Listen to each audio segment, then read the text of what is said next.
त्वमेव माता च पिता त्वमेव बन्धुश्च सखा त्वमेव विद्या द्रविणं त्वमेव सर्वं मम देव श्रीदक्षिणामूर्तिसुदेशिकेन्द्रं द्वैपायनं सूत्रकृतं मुनीन्द्रं श्रीशङ्करं भाष्यकृतं यतीन्द्रं मद्देशिकञ्चापि नमामि विद्यै। ओम नमो ब्रह्मादिभ्यो ब्रह्मविद्या संप्रदायकर्तृभ्यो वंशऋषिभ्यो महद्भ्यो नमो गुरुभ्यः। सर्वोपप्लवरहित प्रज्ञानगणः प्रत्यगर्तो ब्रह्मैवाहमस्मि। ओम प्रपन्नपारिजाताय तोत्रवेत्रैकपाणये ज्ञानमुद्राय कृष्णाय गीतामृतदुहे नमः। Pranams everyone. We are in the second chapter, Sloka number 48. Shri Bhagavan Uvacha yōgastha kuru karmāṇi Saṅgam tyaktvā dhananjaya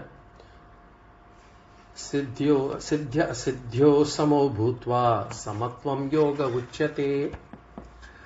So we saw this sloka basically defines karma yoga. Karma yoga is defined as Samatvam. Samatvam yoga Ucyate. So we had actually done some vichara on this sloka for the last 1.5 classes. So now we'll go into the sloka itself, the meaning of the sloka itself, word by word. Samatvam. Samatvam we know, equanimity. Samatvam yoga Ucyate, the last phrase. Samatvam yoga Ucyate. Equanimity is called as karma yoga. And where we need to show equanimity, Bhagavan says that in the first line. Yōgastha. Yōgastha means abiding in yoga. A person who is remaining equanimous. A person who is doing actions with an attitude of karma yoga. Yōgastha. A person who lives according to karma yoga. Kuru karmāṇi. So abiding in karma yoga, perform your actions. So or rather you perform your actions as karma yoga. By doing that, what will happen? And what we need to do while doing that? Saṅgam tyaktvā.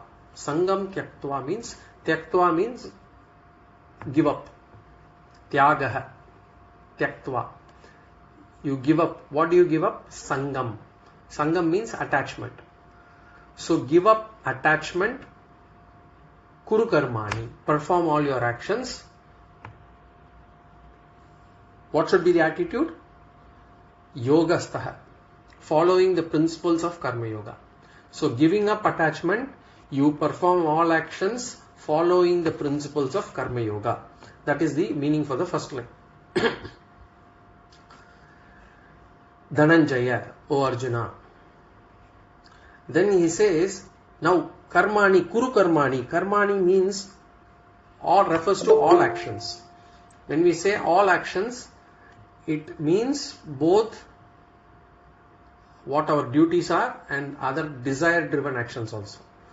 So all actions, do it without any attachment, abiding by karma yoga. Now, how should we understand this Saṅgam, attachment here? So, if it is duties, we should understand that we should not have any likes or dislikes on the duties. We should have the same attitude towards all our duties. Saṅgam, tyaktvā. Now, what should be the attitude with results to results? Sidhdyasidhdyōḥ. Sidhdyasidhdyōḥ. Sidhdyasidhdyōḥ means samo bhūtvā. Sidhdyasidhdyōḥ means in success and failure. Whatever be the result of the action, whether it is success or failure, it can be either success or it can be failure. Samo bhūtvā. Samo bhūtvā means remain the same. Bhūtvā means remain. Samaḥ. Remain. Bhūtvā means remain. Samaḥ means the same. So remain the same.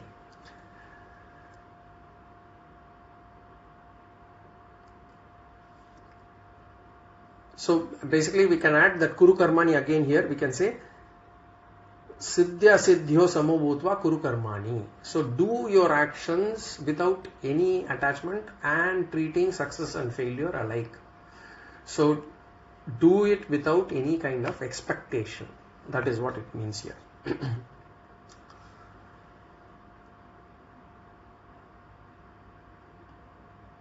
But generally what will happen is, we tend to plan and do actions. We always say, do I like to do this action?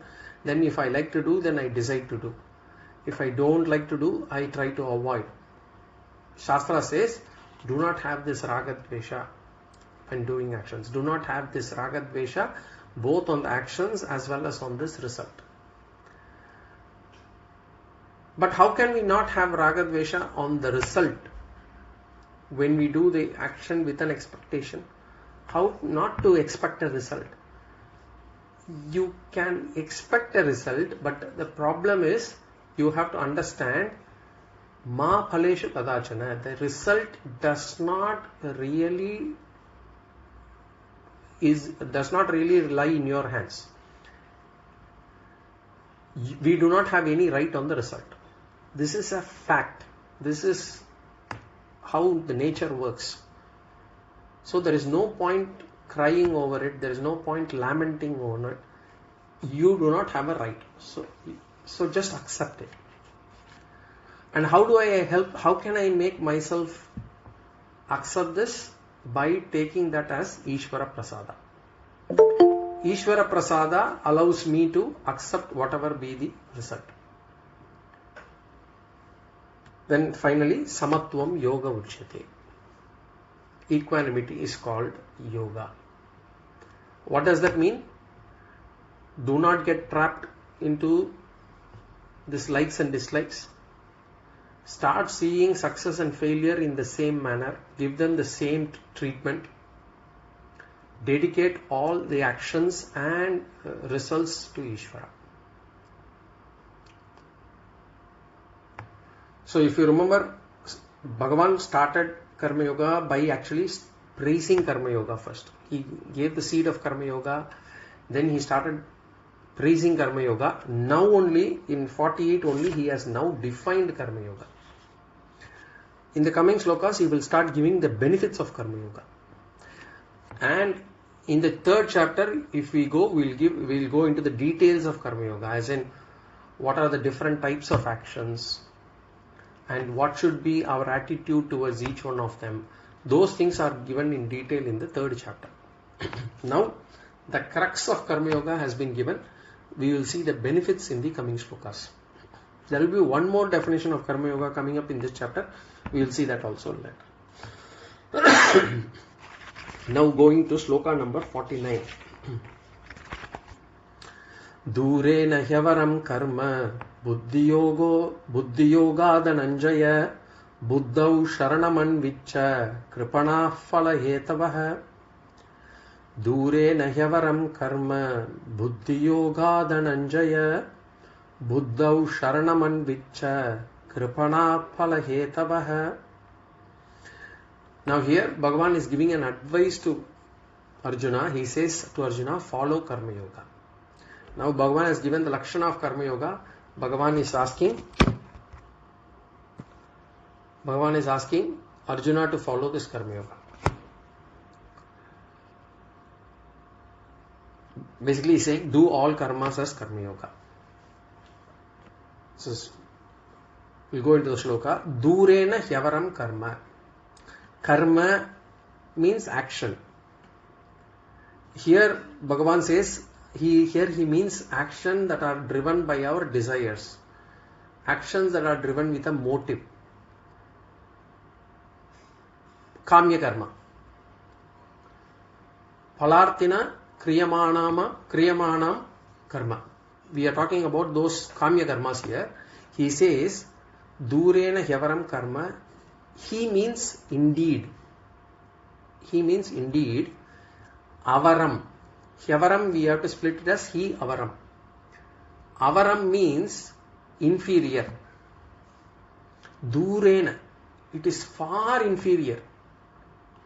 Which is far inferior? Karma. Which karma? Desire driven actions are far inferior. As in actions that are done without the attitude of karma yoga. It is far inferior to what?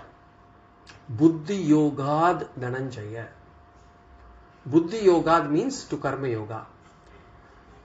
Again I said, Bhagavan has given the name Buddhi Yoga for this karma yoga. So he says, whatever actions we do, if we do it without this karma yoga attitude, it is far inferior. So actions driven out without this karma yoga, without this attitude of not getting our likes and dislikes come in the way, treating success and failure in the same manner, not having any expectation on the results or the attitude of the person to whom we are doing our duties. If we do not have those kind of attitude, if we do an action as we do normally, then it is far inferior to an action done with an attitude of karma yoga. Remember, karma yoga, we are not talking about an action that is done on a specific time, specific place, or a specific set of action. We are not defining karma yoga to be a specific set of action done at a specific time or a specific place. The main feature of karma yoga is not the action. The main feature of karma yoga is in the attitude. The attitude that I have to keep my focus on. It is the value that I have in my mind when performing this action. So it is not in action, it is an attitude. And therefore, Bhagavan calls karma yoga as Buddhi Yoga. In fact, somebody performs an action, we cannot look at the action and conclude that this person is not doing karma yoga or whether this person is doing karma yoga. We cannot make it out. It is only that person who will come to know, and it is only within their mind they will know whether they are doing it as per karma yoga or not. So Bhagavan says, action done with a motive is indeed far inferior to karma yoga. Therefore, what should Arjuna do? Second line, Buddhau Sharanam Anvicha. Sharanam Anvicha. Sharanam, we know, refuge. Anvicha means take refuge. Anvicha means swikuru, accept. Sharanam Anvicha. Where to take refuge? Buddhau. Buddhau means take refuge in karma yoga. Bhagavan says, Arjuna, take resort to karma yoga. Let your actions be driven by the karma yoga attitude. It's not just for Arjuna, it's all for all of us, Bhagavan says. So, initially he gave the greatness of karma yoga. Then he defined the karma yoga. Now he is advising us to do karma yoga. Now, Arjuna might think, or we might even have a question, why should I not be driven by results? Or what would be the mental makeup of people who do actions driven by desires? Bhagavan answers this, Kripanaha phalayetavaha. Palahetavaha means those who are motivated by results. Palahetavaha. Those who are motivated by results, what happens to them? If you are motivated by results, you would not want to do anything if there is no benefit out from that. People start questioning, what is in it for me? That is what they will ask before entering into any action. What is in it for me? It's a very common term these days. And they will have their own ways to justify that also. They will say, I want to make every action count. So some people even want, if they want to smile, they expect a benefit out of it. So these people are all enslaved to results. I will not smile unless I see a benefit out of it. Or I do the actions only if there is any outcome that is positive for me. That is how people do these days. Bhagavan calls them as those people are phalayatava. Bhagavan calls them as kripanaha. Kripanaha means unfortunate.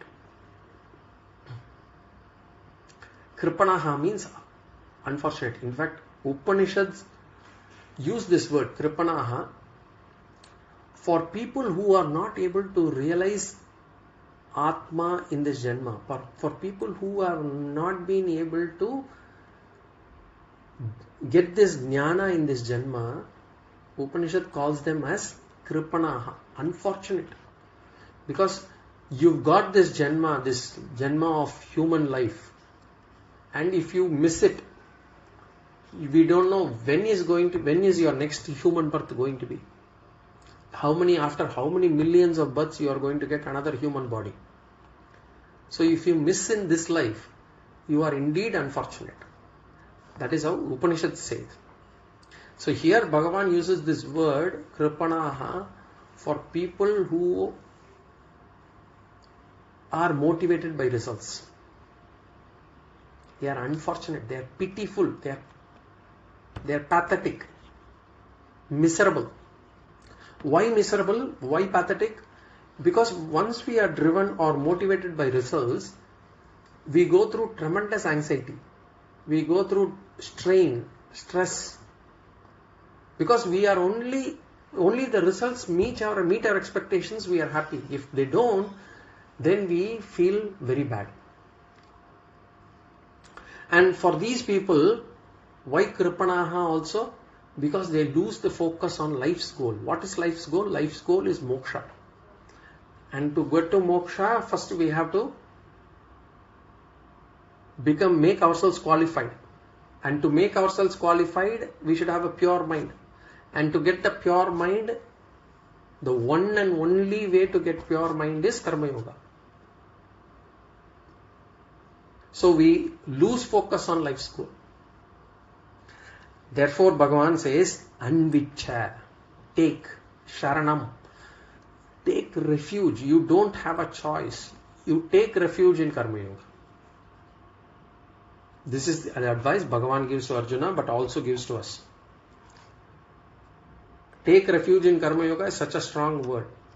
You don't have any other choice. Just surrender yourself to karma yoga. If you surrender yourself, you don't become kripanaha. This is what Bhagavan says. That was Sloka number 49. Now we'll go to Sloka 50. Buddhi yukto jahati hai ubhe sukrita dushkrite tasmad yogaya yujyasya yogah karmasu kaushalam. Buddhi yukto jahati hai ubhe sukrita dushkrite tasmad yogaya yujyasya yogah karmasu kaushalam. Now, this shloka is again an important shloka. In this shloka, 2 points are made. One, the final result of karma yoga. As in, if a person lives by the ideals of karma yoga, where will he be at the end? What will be the final result for that person? That is being answered here. The second is, as I said, another definition for karma yoga is given here. What is the first definition? Samatvam yoga Ucyate. That is the first definition. The second definition of karma yoga is given in this shloka. So these are the two main points in this shloka. Now let's see, what does Bhagavan give us the final result? In the first line, Buddhi yukto jahati hai ube sukrita dushkrite. Buddhi yukta hai. Buddhi yukta hai means Buddhi Yoga hai, a person doing Buddhi Yoga, which means a karma yogi. Remember, Bhagavan uses Buddhi Yoga for karma yoga. Buddhi does not mean intellect here, it means the attitude here. Buddhi Yoga. Buddhi Yuktaha, a person with the attitude of Karma Yoga. What is the attitude? Samatvam. A person who has that Samatvam attitude. What does he do? Jahati hai. Jahati. Iha. Jahati means he gets rid. He sacrifices. Gets rid of. Where does he get rid of? Iha. Here, in this birth itself. Iha. What does he get rid of? Ube. Ube means both. He gets rid of both in this life itself. Which are those both? Sukrute, dushkrute. He gets rid of both sukrute and dushkrute. He gets rid of both punyam and papa. So a karma yogi gets rid of both punyam and papam in this birth itself. That is the final result. So what is the significance of this? Now, we have heard of papa vimochana. We can understand that. One who has been able to get rid of their papa is called as, that process is called as papa vimochana, we say. But what is this getting rid of both papa as well as punya? What it means is, this person is free from all bondages. He is not bound by karma. What we have to understand is, punya and papa both result in bondage. How does that happen? How does this bondage get free? Now, this karma yoga lifestyle, as I said, what is the objective of the karma yoga lifestyle? The karma yoga lifestyle is to give mental purity, chitta shuddhi, the mind becoming purer. This is the direct benefit of karma yoga. How does the mind get purified by doing karma yoga? We will see that in 3rd chapter.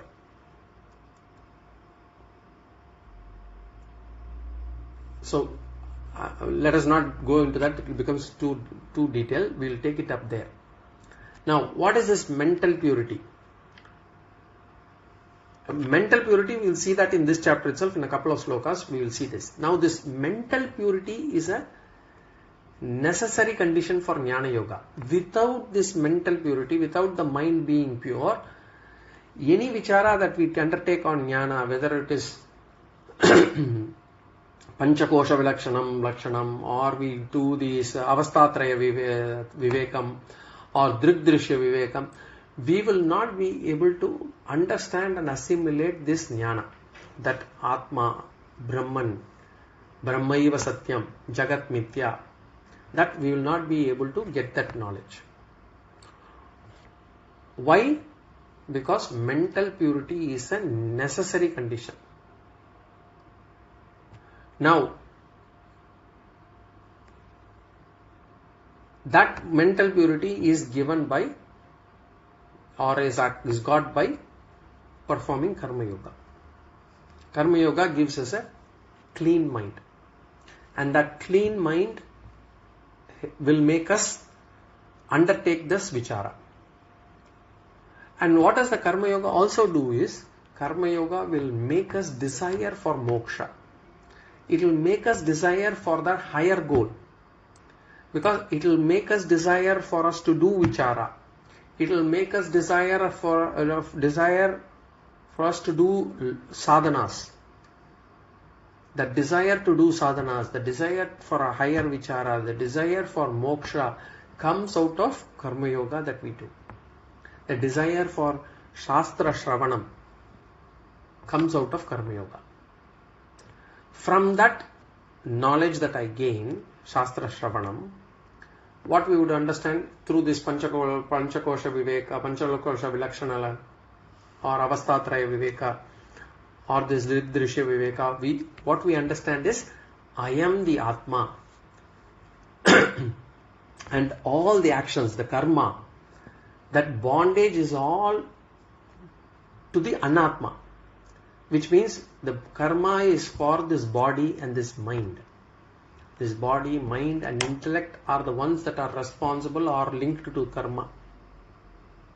And I, the Atma, is not linked to this karma at all. And therefore, because the karma is the one that gives me papa and punya, there is no connection for me to papa and punya.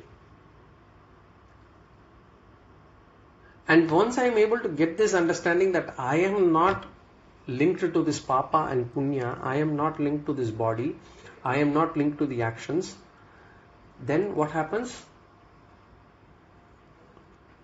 That is moksha. That is ubhe sukrute dushkrute. So ubhe sukrute dushkrute means this person will attain mukti. So for him to attain liberation, for any person to attain liberation, karma yoga is the first step. And Bhagavan says, buddhi yukto jahati hai. A karma yogi gets rid of both punyam and ube sukrute dushkrute. Gets rid of both papam and punyam here itself, in this janma itself. So which means he goes to karma yoga, finishes karma yoga, goes into jnana yoga, gets the knowledge, gets jnana and is able to get rid of both punya and papa. That is what Bhagavan means. Now question might be asked, what happens if we go to jnana yoga without doing karma yoga? What happens is, first of all, we may not understand at all. So we will not be able to get the concepts of jnana, of atma, anatma, how it is different, what is the how it is different, and how I am the atma. We will not be able to get those concepts at all. Even if we are able to get those concepts, it will be like an unripened fruit. We say in Tamil, pinjiliye padutadu, which means if it's an early ripened fruit, not unripened fruit, early ripened fruit. Pinjiliye padutadu means early ripened fruit, which means it will not be sweet enough. So which means that jnana will not give me the benefit that I am looking for. I might get some knowledge, but that knowledge will not give me the benefit of. What is the benefit of the knowledge? The benefit of knowledge is shoka nivritti and atma tripti. I will not get both. I will still be in a life of sorrow and I will not be contented in life. So that will what happen if we go to jnana yoga without karma yoga. So this person might have knowledge but with ahankara and it will not be convincing. So karma yoga must be done. A purified mind with that knowledge, with that mind, if a person takes up jnana yoga, then he would be able to get mukti or moksha, and then we can say ube sukrute dushkrute. So in terms of stages, first we do karma yoga, then we do jnana yoga, then we attain jnanam. By jnanam, what we mean is we will get rid of sukrute dushkrutam tyagaḥ. We will transcend papa and punya. So karma yoga's direct benefit is pure mind. The final result is moksha. The final result is given in the first line. Then in the second line, Bhagavan says, Tasmat yogaya yujyasva. Tasmat, therefore. Yujyasya. Yujyasya means unite. Yuj is the term for unite. Yujyasva, unite means, we can say prepare. Prepare for what? Yogaya. Yogaya means for yoga. Karma yoga. So Bhagavan is again advising Arjuna, be in karma yoga. Go to karma yoga. Do karma yoga. Perform your actions with karma yoga attitude. Tasmat yogaya yujyasya. Finally, the last part of the sloka, Bhagavan again defines karma yoga. He says, Yoga karmasu kaushalam. This is the second definition of karma yoga. Samatvam yoga ucyate, the first definition. The second definition is yoga karmasu kaushalam. How to understand this? We'll have to reverse the word. Kaushalam karmasu yoga. Kaushalam means skill. Kaushalam means skill. Karmasu. Karmasu means skill in action. Karmasu means in action. Or in whatever we do, in activities. Yōgaḥ is yoga. So, kaushalam karmasu yogaḥ ucyate. Skill in action is called karma yoga. Kaushalam, we say skill. It has come from the word kushalam. Kushalam means intelligent, skillful. Now, skill in action is called karma yoga. This is the definition given here, and this definition have been misunderstood by a lot of people, mistaught by a lot of people also. What is the general misunderstanding that people have on this is, skill in whatever action we do is called as karma yoga. If we have to take it as it is, what happens is, if a person is doing any job skillfully, efficiently, then it is called as karma yoga. If this is the definition that has to be given, then even thieves can be doing karma yoga. It's because burglars, thieves, they do it with lot of efficiency. And because they are all efficient, we might understand that they are doing karma yoga. So this is wrong. So it is not about, cannot understand this as it is. In fact, when it comes to karma yoga, Bhagavan in 3rd chapter is also going to say, even if you are not able to do your duty well, it is okay. It's okay even if you are not able to do your duty well, but do not do someone else's dharma. In other words, whatever dharma has been, whatever duty has been assigned for your varna, your ashrama, for your role, your time, the place that you are, do it. Do not do somebody else's dharma. So just by doing something efficiently, it does not become karma yoga. So let us understand this properly. What is the nature of karma?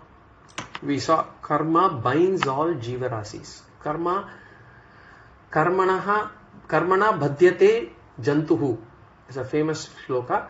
Karmana badyate jantuhu. Badyate jantuhu means karma binds all the jivas.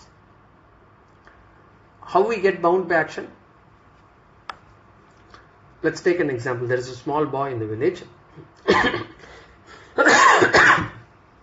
His father takes him to town for the first time.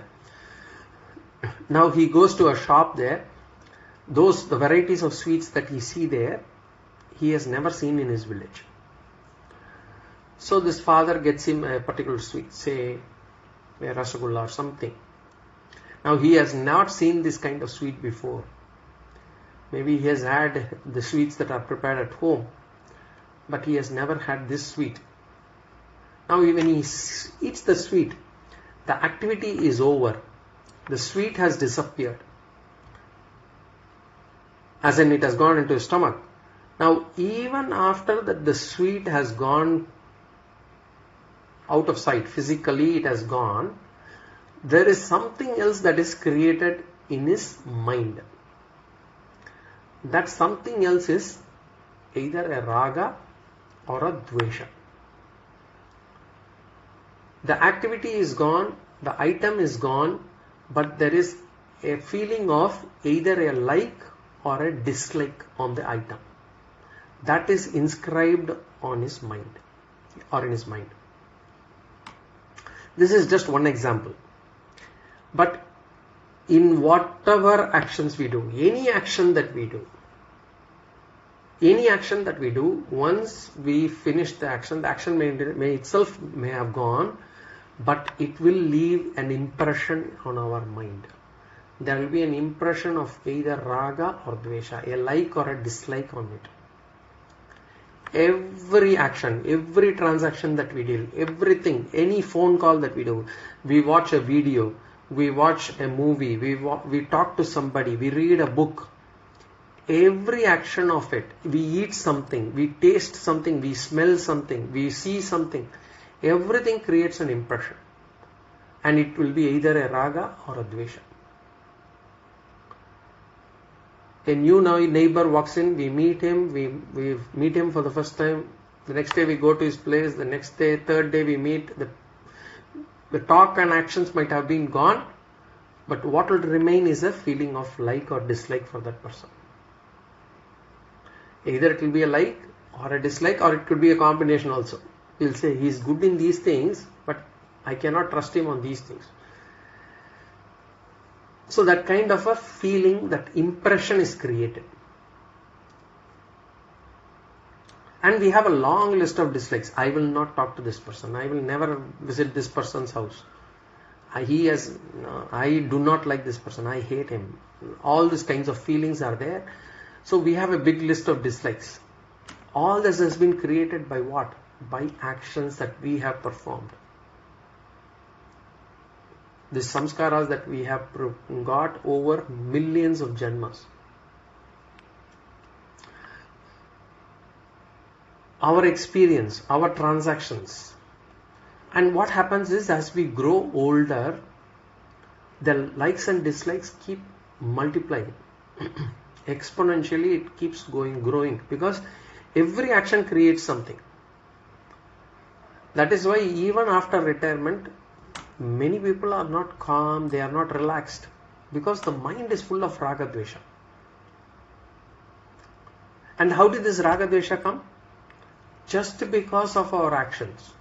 We have not done specifically anything to create this like and dislike in our mind. We did not say, I want to like this person, so let me have a like on this person.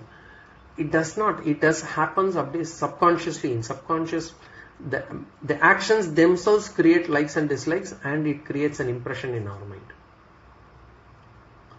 And what happens to this like and dislike that is created in our mind? It makes us act again. Now the next time the boy goes to the town again, if he likes the sweet, he will look for that sweet, or he will ask for that sweet again. The like or dislike will make us act again. So this action again creates further raaga dvesha. And therefore it is a cycle. So raaga dvesha, action creates raaga dvesha creates action creates raaga dvesha, again creates. So on and so forth. This is the samsara cycle. Now what does a karma yogi do? Here Bhagavan says,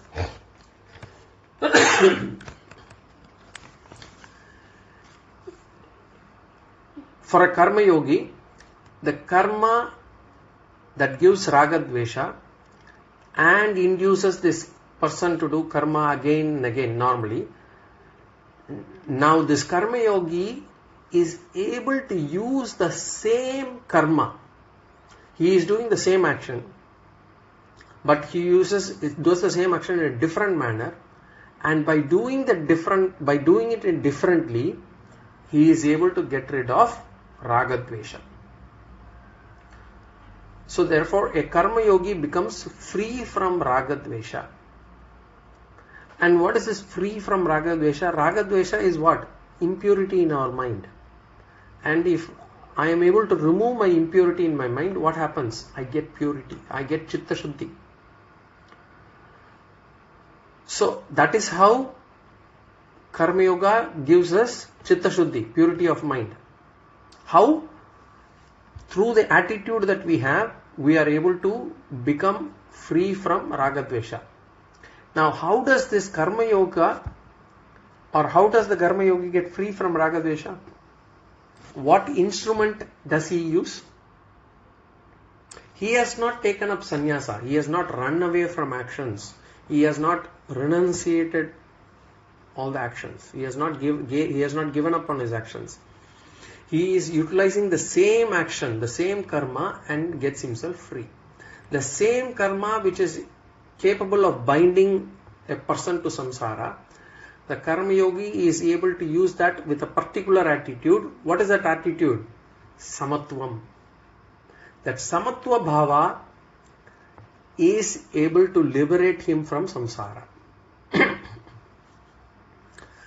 So which means the same action, if I am doing without this karma yoga attitude, I am bound by it. I get back in samsara, or I still remain in samsara. But if the same action, if I do it with karma yoga attitude, which is samatvam, what has been defined in Sloka 48, if I am able to do that, I am able to come out of the same samsara, the same action. It is like keeping the thief as a guard itself. It is like using the cobra poison to make a medicine for snake bite. Cobra poison is the cause of death. But if it is appropriately used, we can create medicine out of it and save a person. Similarly, karma is like cobra poison. If we do not know how to handle karma, it will create tension. It will destroy us. It will make us remain in samsara. Whereas this karma yogi uses the karma yoga to produce chitta shuddhi and attain immortality. So, if we do karma yoga, what is the benefit? If we do karma yoga, number one, no new raaga dvesha is created. No new raaga dvesha is created because I am doing all my duties. I am not letting my raaga dvesha interfere.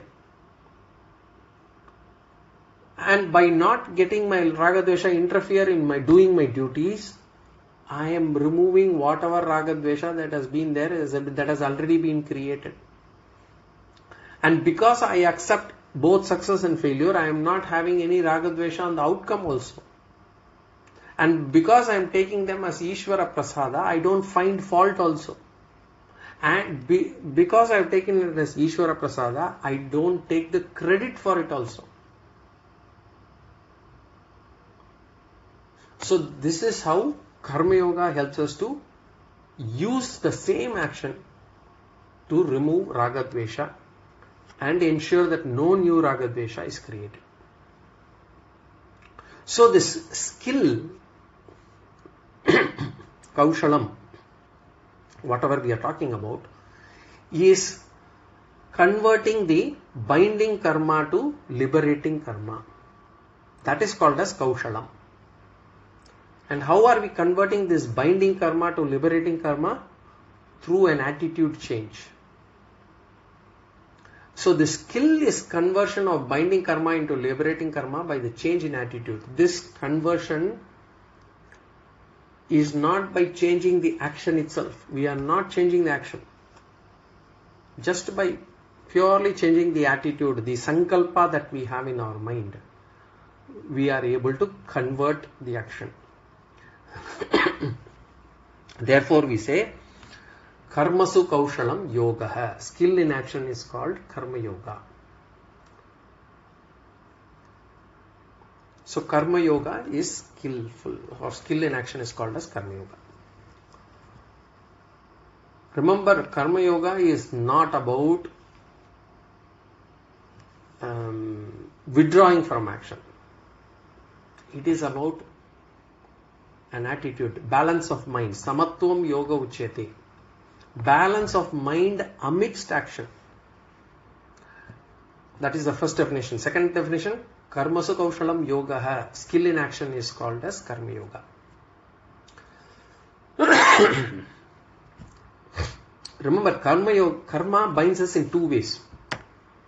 I have said this before, just quickly. Every action creates both adrishtapala and drishtapala. Adrishtapala is basically this papa or punya, which is not seen. Then the second one it also does is it creates an impression of raaga dvesha, which is experienced now. Now, when we transact with so many people, and when we don't know, we are not in a position to predict how people behave or how people react. Sometimes people react friendly, sometimes they are indifferent, sometimes they are hostile. We cannot predict them. And because we know, they are not like machines. Machines, we can know how they react, how they behave. But when we are reacting with a person, we don't know how this person is going to react. We don't know under what circumstances, what kind of response will come in. But the problem for us is we cannot stop dealing with people. As long as we are in the society, as long as we are in the midst of this world, we have to deal with people, and therefore it is unavoidable. And how do they react also depends on our prarabdha, whatever we have brought. How this person is going to react to me depends on my prarabdha. And I don't know what my prarabdha is. So I cannot decide, or I cannot let my likes and dislikes decide on how or what sort of reaction I am going to get from these people.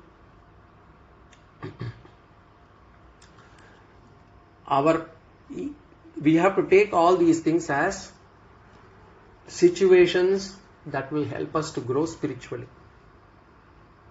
And there will be always some sort of relationships where we are neither able to chew them, like a food. Some food we can neither chew them, nor swallow them, nor spit them.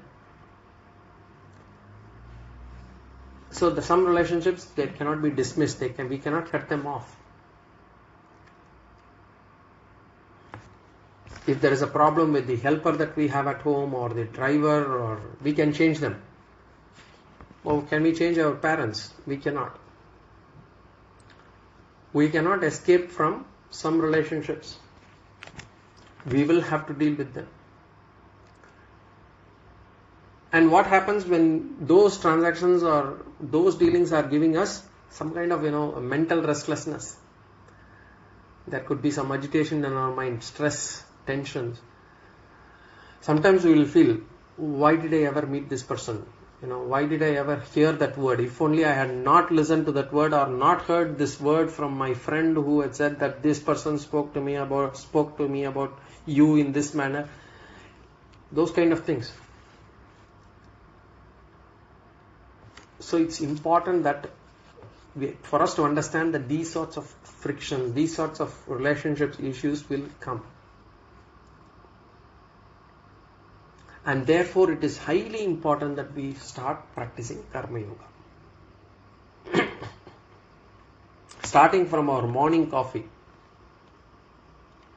If we use karma yoga, if we use Samatvam, doesn't matter. Morning coffee, if it's not hot, fine. If it's hot, fine. If I get it, it's fine. If I don't get it, it's fine. Samatvam. Then we will be calm. Whatever be the transaction or dealing, if we are able to convert that into karma yoga, then the transaction will not give us any agitation. And it is not just for home, we can apply even in our professional work, in whatever work we are doing. Ensure that whatever we do is, if it is our duty, do it as Ishvara Arpana. Do not see only the outcome, whether I'm going to be able to get only promotion, or whether another person is going to take the credit for it, whether this person is going to acknowledge what I have done. It doesn't mean that one should not specify. Suppose if we get a performance appraisal and then we say, okay, tell me what you have achieved. At that time, there is no reason for us to say, you give me whatever you want. That is not the attitude that Karma Yoga talks about. Just honestly write out whatever you have delivered. So that there is no reason for us to feel ashamed of conveying what we have delivered. Because that is what the duty of the action at that point of time is. Performance appraisal form, you will have to fill up in a particular manner, which is to specify what you have delivered, what you have done. But whether you are able to get promotion out of it, whether you are not able to get promotion, whether you got a bonus or not bonus, don't get agitated over it. Samatvam. So this is to ensure that we do not have any vikshepa in our mind. It does not disturb our mind.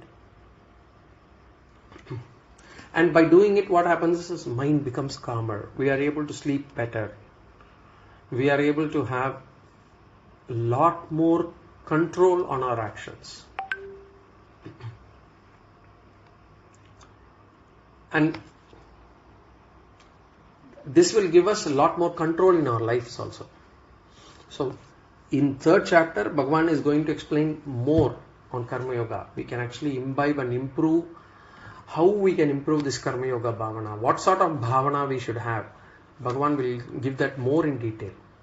But what we have to understand is the benefit of Karma Yoga. It will remove my both papa and punya. And will it really remove my papa and punya? It's a shraddha. We need to have that shraddha. But forget this removal of papa and punya. Do we not want to not get agitated? Do we not want to remain calm at all times? Do we not want this transaction not to disturb us? Then bring in Karma Yoga. Transaction might give us pain, but if we had employed Karma Yoga, it will also result in benefit. Mentally, we will get purified. Our likes and dislikes will get lesser and lesser. There cannot be any greater skill than this. We can say, oh, this person is a doctorate. Oh, this person is a scientist. It's all fine. He is great, he is knowledgeable and all those things.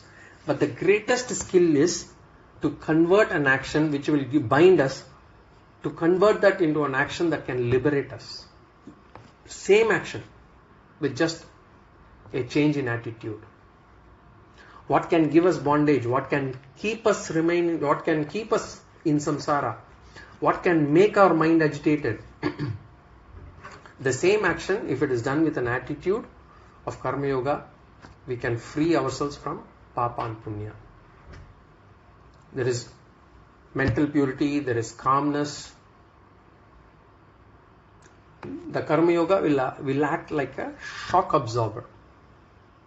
So to convert that action which can give disturbance into an action that can give us calmness is called kaushalam, skill. So skill in action is called Karma Yoga. This is the second definition of Karma Yoga. Sloka number 50.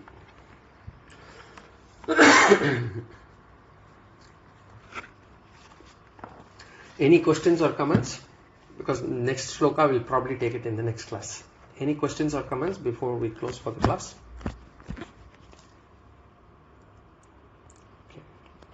The insight on that Kausalam point is, it came as some kind of a thunderbolt, or how do I put it? I don't even know. Thank you so much. Like how that skill is to be seen, and what is the real skill, and how Karma Yoga is really defined. I'm in fact getting goosebumps in today's class. Thank you so much. Any other point? Any other thing? If not, we'll again meet in the next class. Om Purnamada Purnamidam Purnat Purnamudachyate Purnasya Purnamadaya Purnameva Vashishyate. Om Shanti Shanti Shanti. Harihi Om Shri Gurubhyo Namaha. Harihi Om.